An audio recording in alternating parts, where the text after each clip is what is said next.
Bom dia, boa tarde ou boa noite. Eu sou o Rodrigo e eu vou dar início à apresentação sobre colunas de destilação de pratos perfurados. Nosso grupo é composto por mim, pelo Elmes e pela Júlia. Nós decidimos que vamos dividir essa apresentação em 13 tópicos. Primeiro, vamos dar uma introdução sobre o assunto. Depois falaremos de algumas variáveis de projeto, como queda de pressão, diâmetro, altura, eficiência. Depois vamos falar sobre tipos de pratos e o que acontece nesses pratos, como velocidade do vapor, coeficiente de descarga, velocidade máxima. Então, sobre inundação, geometrias de vertedouro, possíveis anomalias nas operações das colunas e sobre destilação azeotrópica.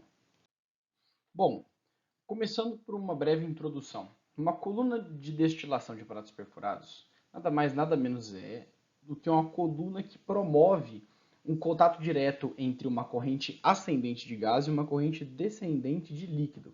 Esse contato direto promove uma transferência de massa entre essas duas fases.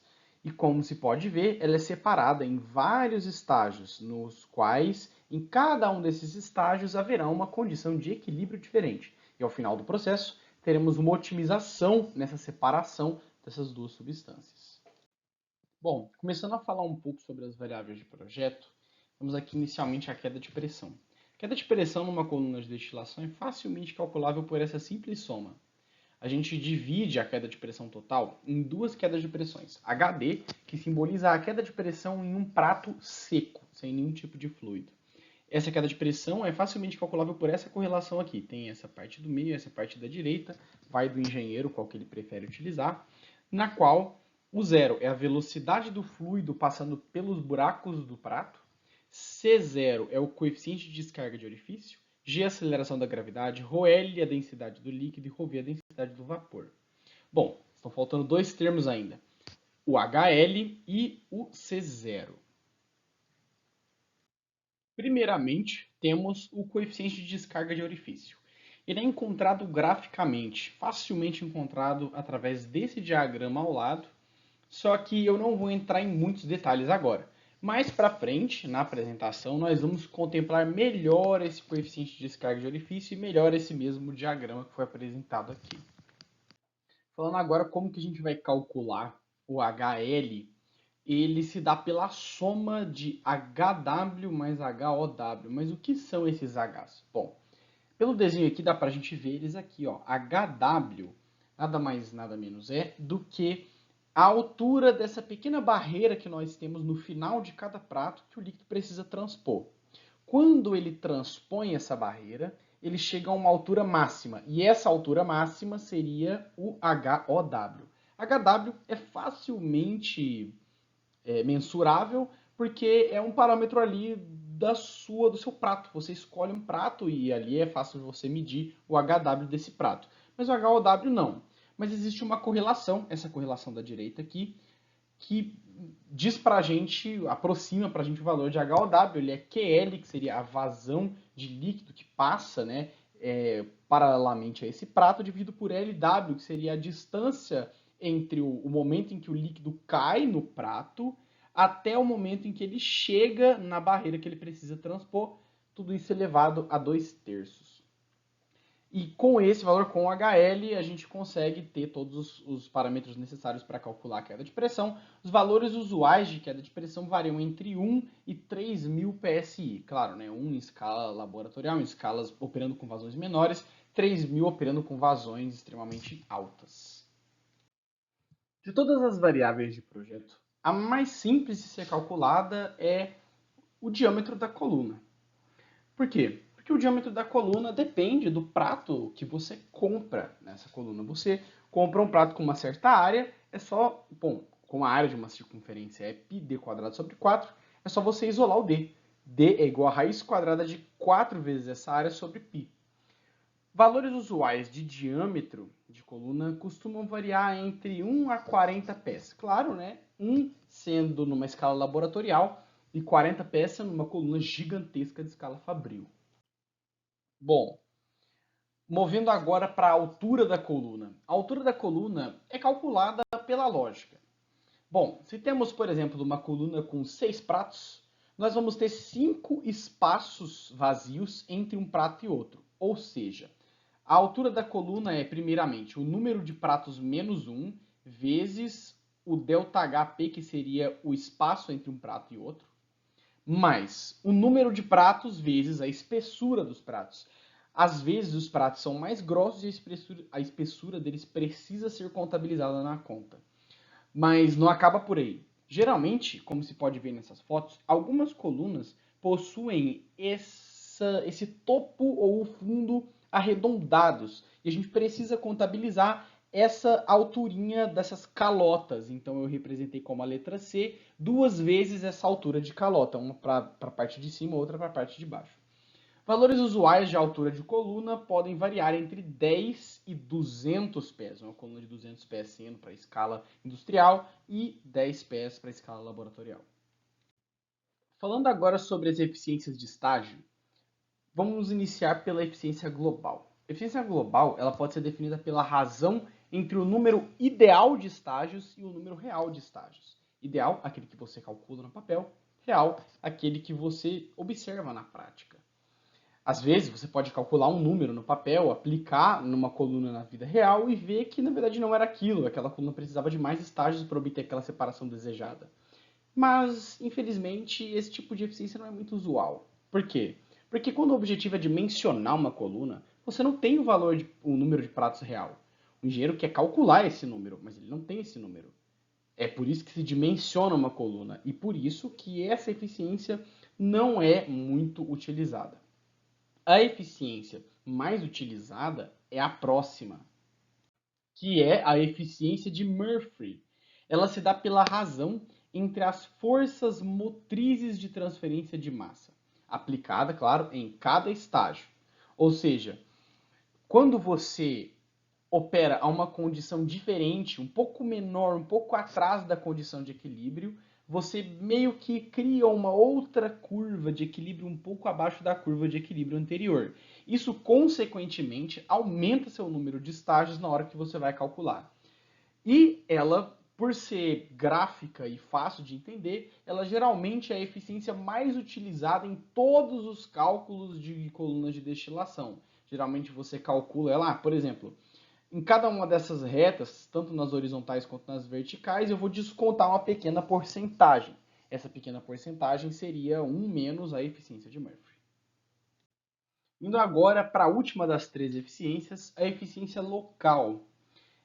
A finalidade dela é, para cada estágio, corrigir esse pequeno erro que se dá entre a composição de saída e a composição média do prato. Bom, a gente aprende nas operações unitárias 3 que a composição que deixa o prato é exatamente igual à composição do prato, mas não necessariamente. Existe um pequeno erro, uma pequena diferença.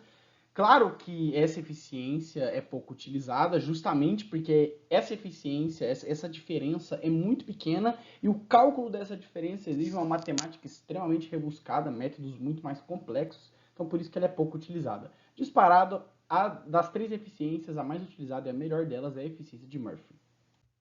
Olá, eu sou o Elmes e vou dar continuidade à apresentação. O próximo tópico do nosso seminário são os tipos de pratos de separação que a gente vai empregar em uma coluna de destilação. E eu trago uma definição por Fontana.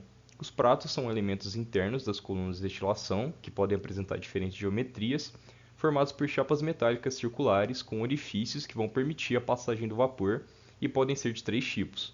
A gente tem os 3 principais tipos aqui, o vapor de orifício, o vapor de válvula e o vapor de campânula. É importante ressaltar também que é nos pratos que a gente vai ter os nossos estágios de equilíbrio ao redor de toda a coluna de destilação. Então, eles são uma peça fundamental para estimular, né, para favorecer a transferência de massa e, por consequência, a separação que a gente vai procurar, seja uma destilação, uma absorção ou uma desabsorção.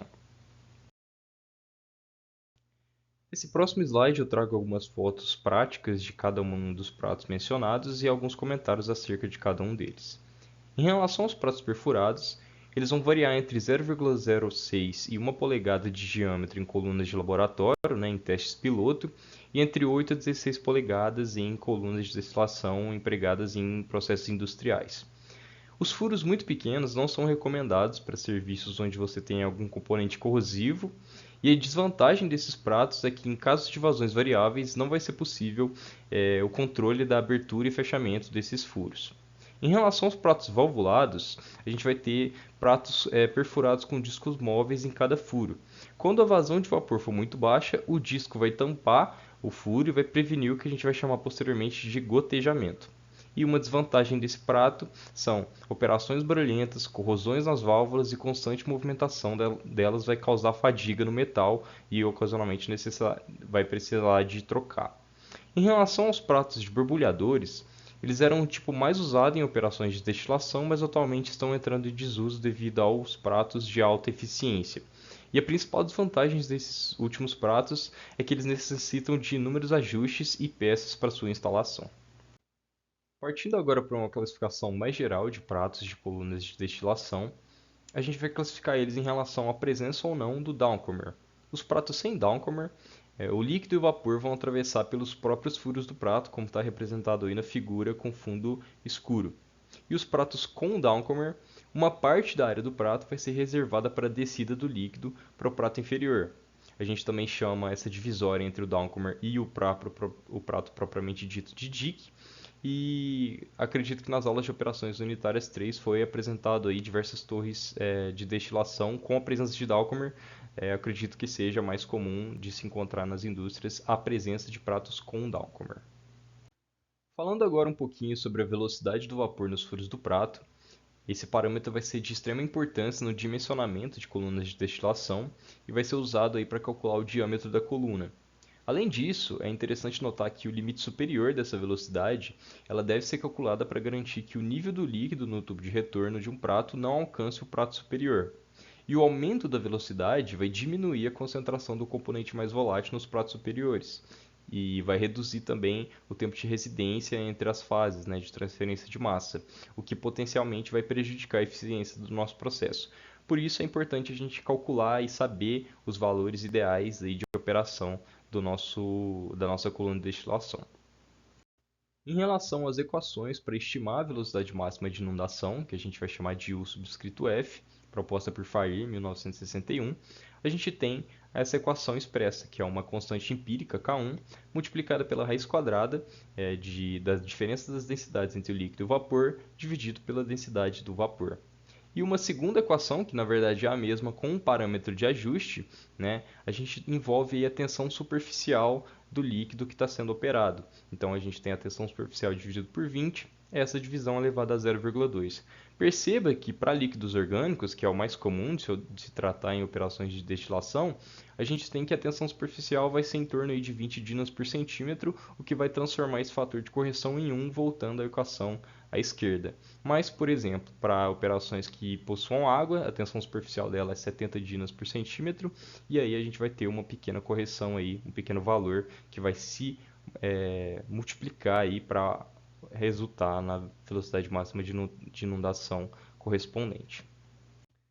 Para estimar a constante empírica K1, que aparece na equação do slide anterior, vai ser preciso calcular o fator de fluxo líquido-vapor, chamado aqui de F subscrito LV. E ele vai ser calculado a partir da expressão que também está no slide, que vai ser a razão das correntes de líquido e de vapor, multiplicado pela raiz quadrada da razão da densidade do vapor pela densidade do líquido. Com este valor, a gente consegue utilizar esse gráfico que está à esquerda aí na apresentação e também conhecendo o espaçamento dos pratos, que também é um parâmetro de dimensionamento das colunas. Então, cada linha ali vai representar um espaçamento diferente. Com esses dois valores, a gente consegue encontrar o nosso valor da constante empírica Kv, que é a mesma constante do K1. São representações distintas para o mesmo parâmetro. E é assim que a gente determina essa constante empírica e assim consegue calcular a velocidade máxima de inundação. Um outro parâmetro muito importante quando vamos dimensionar uma coluna de destilação é o coeficiente de descarga. E eu vou começar anunciando a sua definição. O coeficiente de descarga nada mais é do que a razão entre a vazão operacional da coluna e a vazão máxima teórica. E esse valor ele vai ser utilizado para fazer o cálculo da queda de pressão dessa torre de destilação. Quando vamos projetar uma planta química, é muito importante sabermos quais são as quedas de pressão que os nossos equipamentos e as operações unitárias presentes no processo vão apresentar, justamente para poder calcular a energia necessária para fornecimento de bombas e também dimensionamento de tubulações ideais para que o processo ocorra de forma favorável. E aqui eu trago um gráfico, cuja fonte foi de Lipson, de 1957, onde a gente consegue estimar o coeficiente de descarga sabendo duas relações. A primeira é uma razão entre a largura do prato e o diâmetro do orifício do prato. Então, com essa quantidade adimensional, a gente já tem uma linha. E a outro parâmetro é o eixo da abscissa, que vai ser a porcentagem da área perfurada, ou seja, a quantidade de área vazia, né, pelos furos dividido pela área total do prato. Com esses dois parâmetros, a gente consegue inferir aí o nosso coeficiente de descarga e posteriormente usar esse valor para calcular a queda de pressão na nossa coluna de destilação. Olá, eu sou a Júlia e vou dar continuidade ao trabalho falando agora um pouco sobre as anomalias ou problemas que podem existir numa coluna de pratos de separação. A principal e mais conhecida é a inundação, ou também conhecida como flooding, mas pode ocorrer outros problemas também, como arraste de líquido, a formação de cones de vapor, gotejamento, formação excessiva de espuma e pulsação. Eu vou falar um pouquinho sobre cada uma delas para abordar melhor o que são cada um desses problemas. Primeiramente, a inundação é a excessiva acumulação de líquido em uma coluna. Então, ela ocorre quando o nível do líquido nos tubos de queda, ou também chamados de dowcomers, que eu vou falar um pouco sobre eles mais para frente, atinge o prato superior, causando então um retorno de líquido, que também pode ser causado pelo arraste de líquido. A inundação ela pode ser detectada quando ocorre um rápido aumento na queda de pressão de um prato ou a eficiência de separação cai bruscamente. Para projetos, recomenda-se o uso de 80 a 85% da velocidade de inundação. Ou seja, a partir de um determinado ponto, que é chamado ponto de inundação, que é o limite de operação desse prato, após ele, a eficiência decresce rapidamente. Então, para projeto, determina-se ele e a velocidade vai ser abaixo de 80% a 85% para que não ocorra esse tipo de problema. Aqui nós trouxemos uma esquematização da inundação em um prato, em uma parte de uma coluna de perfuração, retirado de Azevedo e Alves de 2013, que mostra essa excessiva parte do líquido e então a ocorrência da inundação. E esse tipo de problema ele é favorecido principalmente pela elevação da perda de carga e pelo aumento da vazão do líquido, e por um diâmetro de orifício pequeno dos pratos ou também a área inadequada dos vertedores. Falando agora um pouco sobre o arraste de líquido, uma alta velocidade de vapor pode provocar esse tipo de problema, que é o arraste do líquido de um prato inferior para o imediatamente superior, contaminando este último com porções de líquido. A velocidade pode aumentar devido ao aumento de vazão máxima ou diminuição da pressão de operação da coluna e, consequentemente, aumento do volume específico do vapor. Falando agora sobre outros dois problemas que consistem na formação de cones de vapor e pulsação. O primeiro deles ocorre quando a vazão de líquido é pequena e pode haver uma altura insuficiente de líquido no prato, sobre as fendas dos borbulhadores, formando assim regiões isentas de líquido em torno desses borbulhadores e, consequentemente, as fases não estarão em contato e não vai ocorrer a transferência de massa. E aí ocorre então a formação dos cones de vapor, como é esquematizado no borbulhador à direita.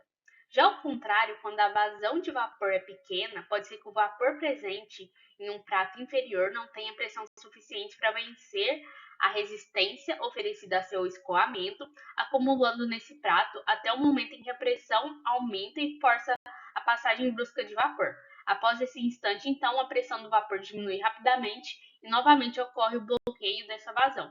E esse ciclo se repete, formando então a pulsação ou passagem pulsante do vapor. Por fim, falando um pouco agora sobre o problema de gotejamento, ele pode ocorrer também quando a vazão de vapor é muito baixa. E com isso, vai ter pouco vapor que vai estar subindo, e aí o líquido começa a escoar pelas perfurações do prato, diminuindo então a eficiência de separação. Novamente, a gente traz a esquematização desse problema aqui por Azevedo e Alves, em que podemos perceber a pouca quantidade de vapor, então o líquido começa a gotejar pelas perfurações do prato. Eu vou falar agora um pouco sobre os tipos e geometrias dos vertedouros. Os vertedouros, ou também conhecidos como downcomers, são utilizados para promover a passagem do líquido do topo para a base da coluna através dos pratos e separar o vapor do líquido descendente nesses pratos. Existem diferentes tipos e formatos, e as principais diferenças estão nas áreas das seções transversais e nas inclinações da extensão longitudinal. Aqui trouxemos uma esquematização da visão longitudinal e superior dos pratos para mostrar as diferenças dos tipos de vertedouros. O primeiro deles é o tipo segmental, que é representado pelo A, é mais comumente encontrado nas colunas de destilação. Ele representa uma boa utilização da área da coluna e possui vantagens econômicas. Já o segundo, tipo circular, ele foi amplamente utilizado nas primeiras colunas relatadas na história e atualmente são usados quando a carga de líquido é pequena. O tipo C, que é o tipo envelope segmental, o envelope é usado em aplicações de baixa carga de líquido e satisfazem o critério de largura mínima do vertedouro e minimizam a perda de líquido. Aqui também representado outro tipo de envelope, que nesse caso é retangular, só muda o formato mesmo, como o próprio nome diz. E por fim, o tipo E e F, que são dos tipos inclinados, que representam a melhor utilização da área da coluna para o escoamento descendente. Fornecem volume suficiente para desengajamento do líquido vapor no topo do vertedouro, sem desperdiçar a área ativa na bandeja de baixo.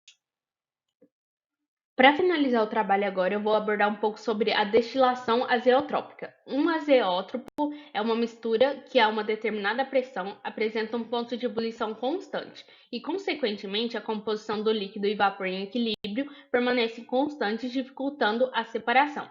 Um exemplo comum de azeótropo é a mistura água e etanol. A destilação azeotrópica vem, então, como um uso de um componente externo que é utilizado para modificar a volatilidade relativa dos componentes que se deseja separar e alterar, assim, o comportamento líquido-vapor daquela mistura.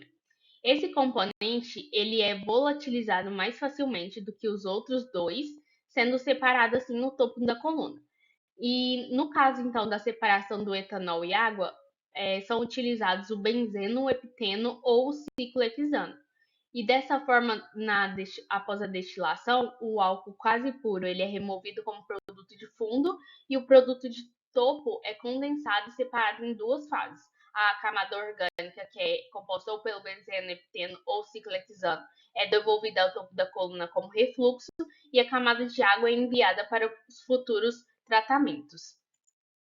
Dessa forma, eu finalizo o trabalho agradecendo a atenção e, por fim, trazemos as nossas referências utilizadas ao longo do nosso trabalho, como Azevedo e Alves, ele canta com a dissertação de mestrado, um TCC da Fontana, os livros do McCabe Kister e alguns sites que coletamos algumas informações. Então é isso, obrigado, finaliza aqui nosso trabalho.